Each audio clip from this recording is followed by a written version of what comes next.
and welcome to another Mail Day video. Yes, it's been a while. It seems to take breaks, but it always keeps coming back. It's a Mail Day video. It's a bumper edition.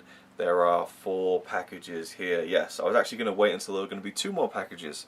It would have been a super duper Mail Day video, but that would be the beginning of February. I've been saving these up for far too long. Anyway, I'm anxious to see if some of them are in good condition, that kind of thing. So let's just get on with it. The first one I'm going to open. And there's quite a selection here. There's a steelbook, there's Massive Cinema, obviously, Criterion, so you know there's some cool stuff in here, I think.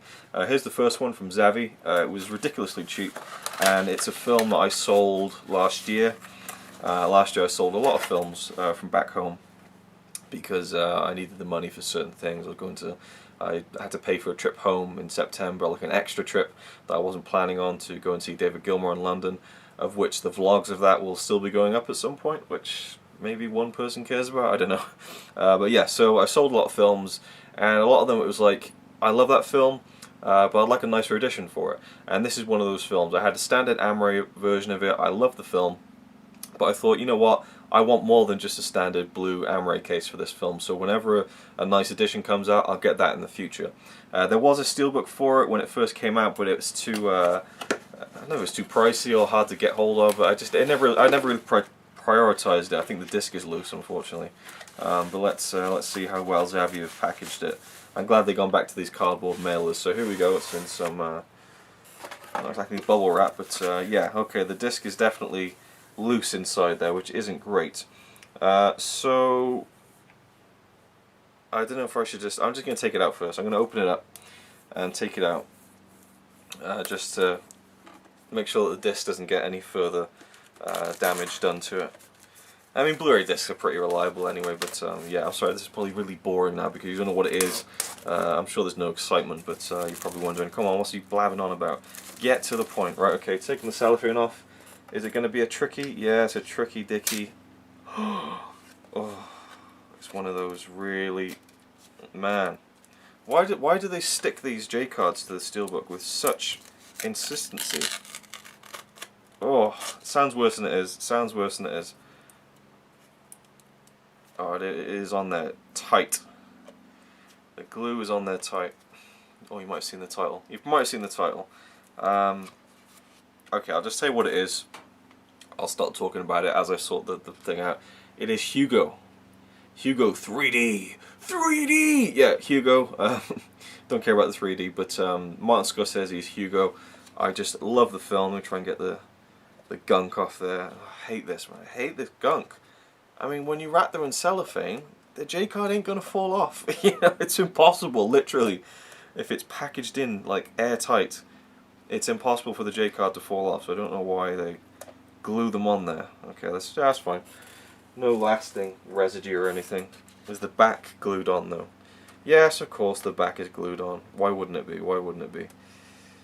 Very nice, nice and easy does it. Hate this shit, hate this shit. Oh, that's a really nice back. Yeah, it was a bit of not controversial, but the reception to this steelbook has been mixed. People liked it when it came out, I think, and then when they got it in hand, they said they weren't a fan of it. Just the way it was cropped and things like that. I was actually just... It was so hard to get the glue off the back. The case actually opened as I was pulling it. Right, let's have a look at the disc. It looks fine, it looks fine. So, oh, that's weird. That is weird. I don't like that. Alright, let's just look at it then, shall we? It's a nice glossy steelbook. I mean, it cost me £5. £5 is nothing. Hugo 3D. I love the poster. It's a great image, and yeah, I'm really glad to have this in steelbook form now. I see what people are saying. The Martin Scorsese picture at the top is a bit too close to the top of the steelbook, if you know what I mean. It doesn't seem to just fit aesthetically, and it wasn't like that in the I think the placeholder image or something like that. But I like it. I think it's really cool. It's nice to have a steelbook for the film. How's the spine? Spine's good enough. Just the title on a black spine. I mean, at least it has the title. I'm looking at you, Marvel. And then on the back we have the 2 of the main characters, played by, I forget the kid's name now, but it's Chloe Grace Moretz. Yeah. And people are complaining that this has cropped the image too much of the side of their faces. I get that, but I think it's a nice image. Now, what I don't like about this steelbook, which I didn't even know, I didn't even look into it, we have the disc, which has the same artwork as the front cover. The inside artwork. It's the same as the front cover and the same as the back cover. So they really lazily just thought, alright, we got the front and the back. I'll show you the... There you go. We got the front and the back, let's just slap it on the inside as well. I mean, that just seems like a waste of time, to be honest, but, oh, you know, it's okay. I'm just happy to own the film again. I think I paid, like, more, yeah, I paid about £6 for it on release, like, not on release, it must have been, not on release, but it was quite soon after it came out on Blu-ray. It went down rapidly in price, and I bought it for about £6, so I got the steelbook for cheaper, and yeah, that's pretty cool. Shame about the bloody... Well, I guess it's alright, the glue, I got it off, there's no real... I mean, I can see my thumbprints on it now, it's a fingerprint magnet for sure, but yeah, we got the J card there, same image on the back of the steelbook, obviously. Oh yeah, you can kind of see, like, where their faces are more prominent on the back of the J card. If you kind of get what I mean. Oh no, maybe not his, just hers. You can see more of the other side of her face. It doesn't bother me. So we have Shoot to the Moon, The Making of Hugo, The Cinemagician, George Méliès, The Mechanical Man at the Heart of Hugo, Big Effects, Small Scale, and Sacha Baron Cohen, Role of a Lifetime. It includes the 2D version as well as the 3D version. I don't think I've watched the special features for this, but I love the film. It's just fantastic. It won 5 Oscars, visual effects, cinematography, art direction, and sound editing and mixing. That's pretty cool. Yeah, I just thought it was a fantastic film, and I'm a huge fan of George Méliès, so I actually recently watched a documentary about George Méliès, and so it was cool to see little details, like seeing an actual image of him working at the train shop that you see Ben Kingsley work at when he plays George Méliès in this film. But it's a fantastic film, so love letter to cinema. But also a fun kind of kids adventure, like fantastical kind of story at the same time.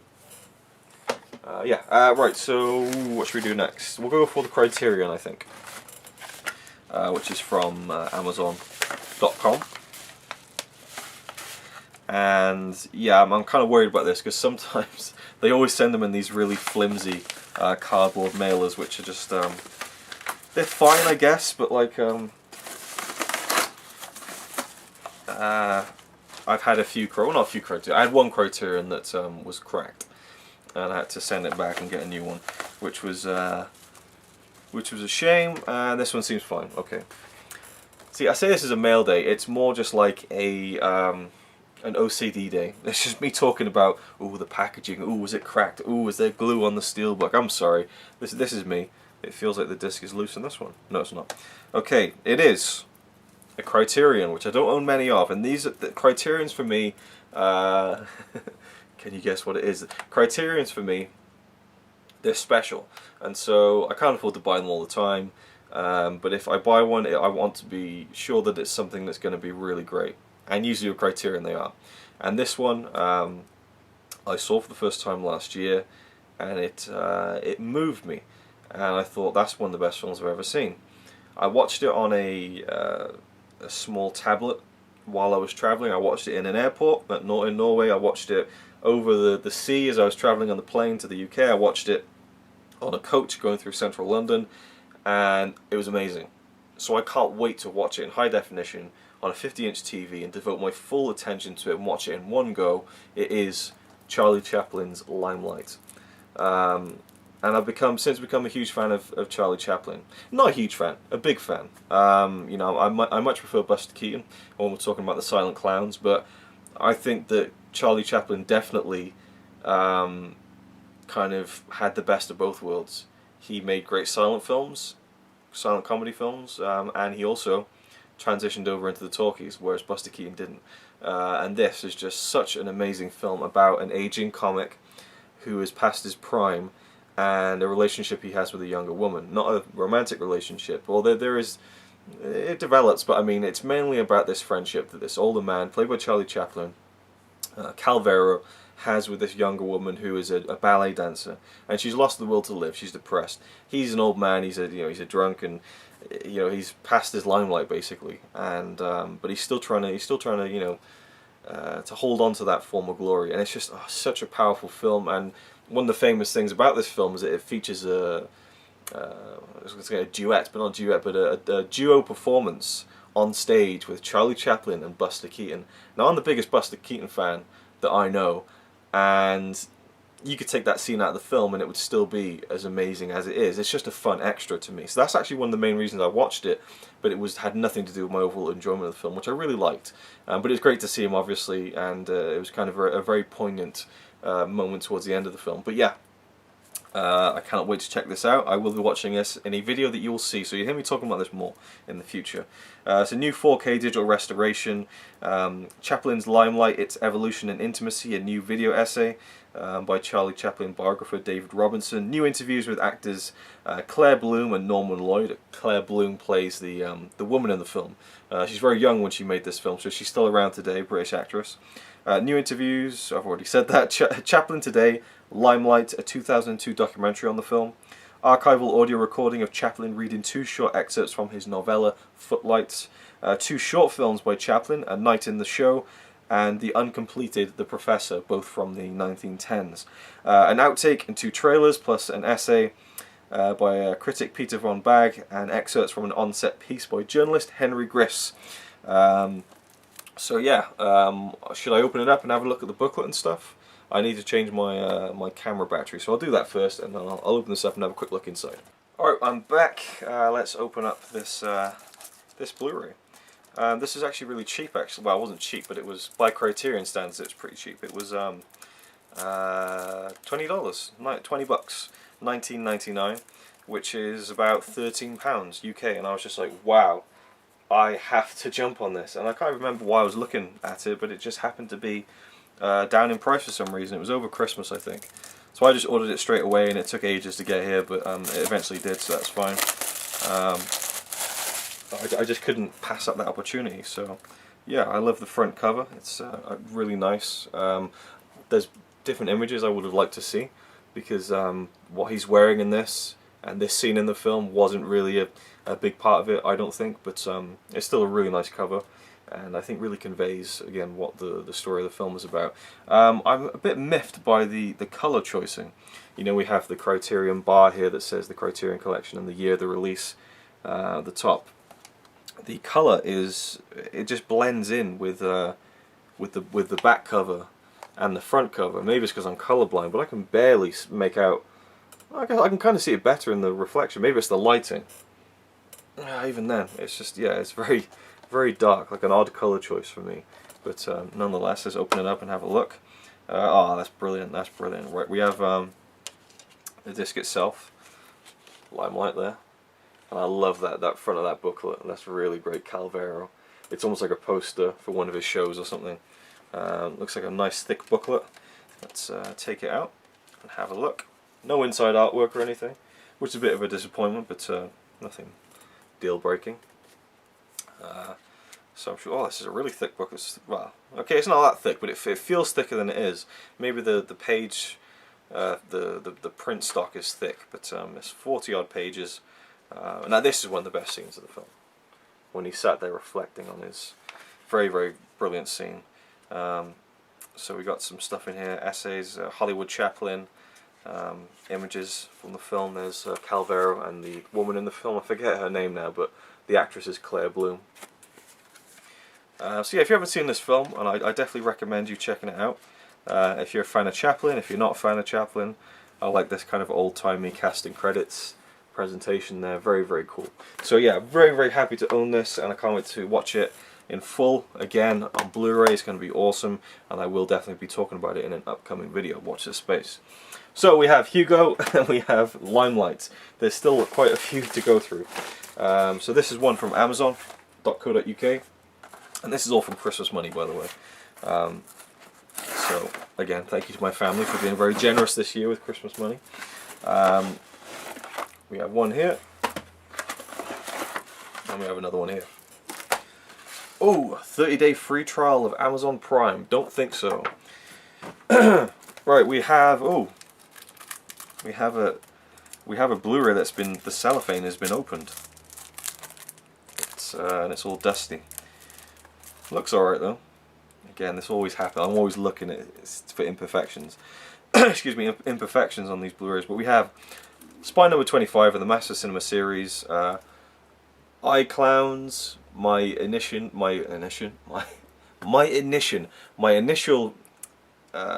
way to pronounce this would be E Clowns, because the letter I in Norwegian is E. So E Clowns, that probably doesn't work in Italian, so I don't know. I guess, oh, there you go. It's The Clowns. The Clowns. I'll just call it The Clowns. There we go. So it's, I think it's, yes, Fellini, The Clowns. Haven't seen any of his films yet. I've got quite a few in the collection already. No real special feel. Oh, there's a documentary about the film called Fellini's Circus, and this is a film from, it doesn't say. Really? 1970. That's strange. That's really strange. Usually there's a bar at the bottom of the back of the Blu-ray that says like the name of the film, the year it was released, the country it was made in, the running time. But it isn't on here. It doesn't even have the running time. That's strange. I guess they must have forgotten. That bugs me. For continuity's sake, that does bug me. There's no running time or specs on the back. That's weird. Anyway, it's another one to add to the collection. This one is, I kind of went against my rule of not buying any Master Cinema releases past Spine number 100 until I completed number 1 through 100. But this one is a limited edition.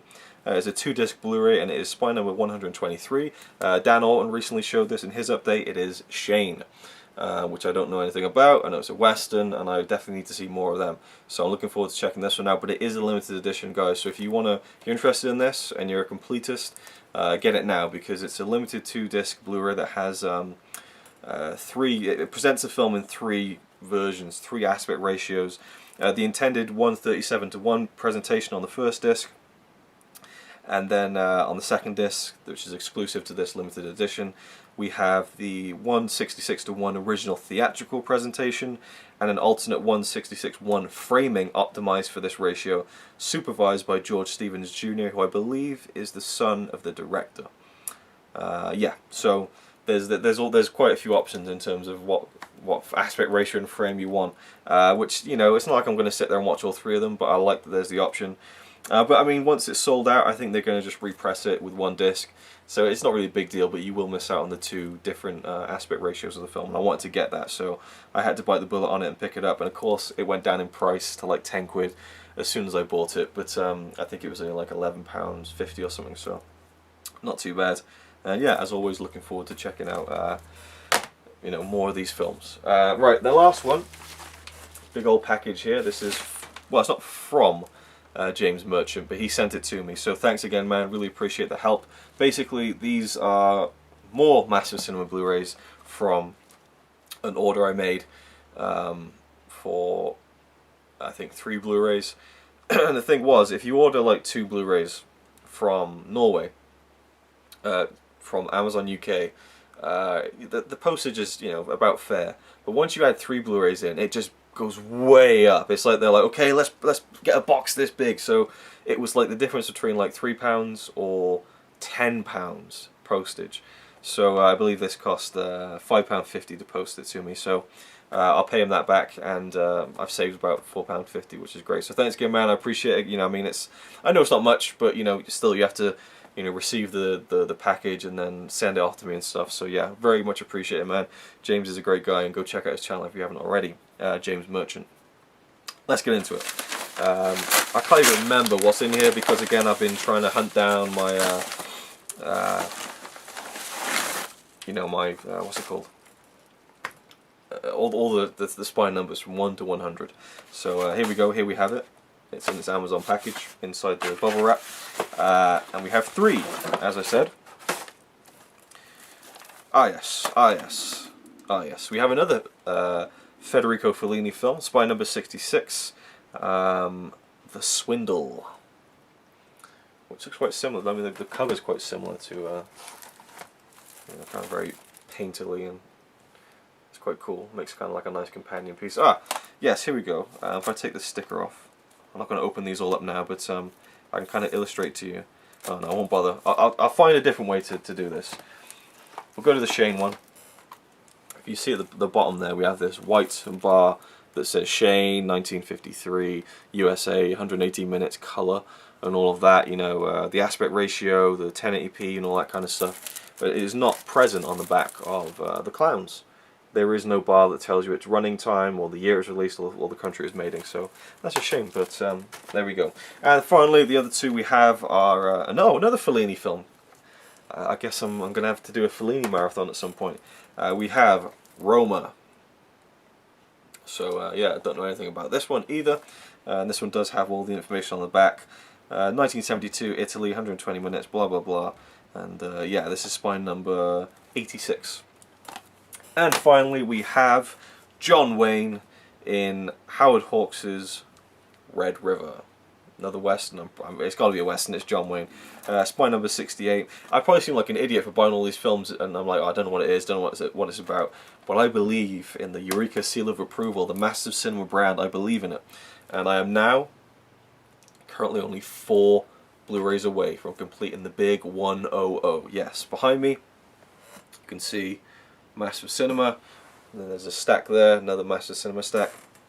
I think there are 94 Blu-rays on that shelf and on that stack, 2 of which are double copies because I have all 3 versions of Metropolis. So with these now, I have, let's see, is that another 5? So I have another 5 Massive Cinema releases, so 5 onto 94, take away the 2, would be 97. Yeah, 97 because Shane is past 100. So 97 Massive Cinema Blu-rays. Wait, that might not be right because because some of them on that shelf are past spine number 100. Interesting. Maybe I need to do my maths again, but I'm pretty sure I'm 4 titles away. If not, it's like 5 or 6. But I'm pretty sure it's 4. Maybe it's not. I think it's 5 or 6. Okay, yeah. Because I have Les Miserables and I have the one past Showa, the other 4 films from Cloud Landsman. So yeah, I got to be 6 titles away. 6 is still good. 6 is still good. I'm gonna get there. I'm gonna get there. Hopefully by my birthday this year in July. I'd like to get there, and I'm about to launch my series where I talk about all the Massive Cinema Blu-rays, and you'll hear more about that probably tomorrow. So thank you for watching. That is my little super bumper edition of Mail Day. We have Criterion, a steelbook, and 5 Massive Cinema releases, and there will be 2 more Massive Cinema releases coming in the mail, which I will do a video on as well. So thank you for watching, hope you enjoyed. Let me know what you picked up recently, and I'll see you in the next one. So you might say he's a really nice guy, really, but if fucking don't cut shit with me. He says he's really cool, but I think he's a tool.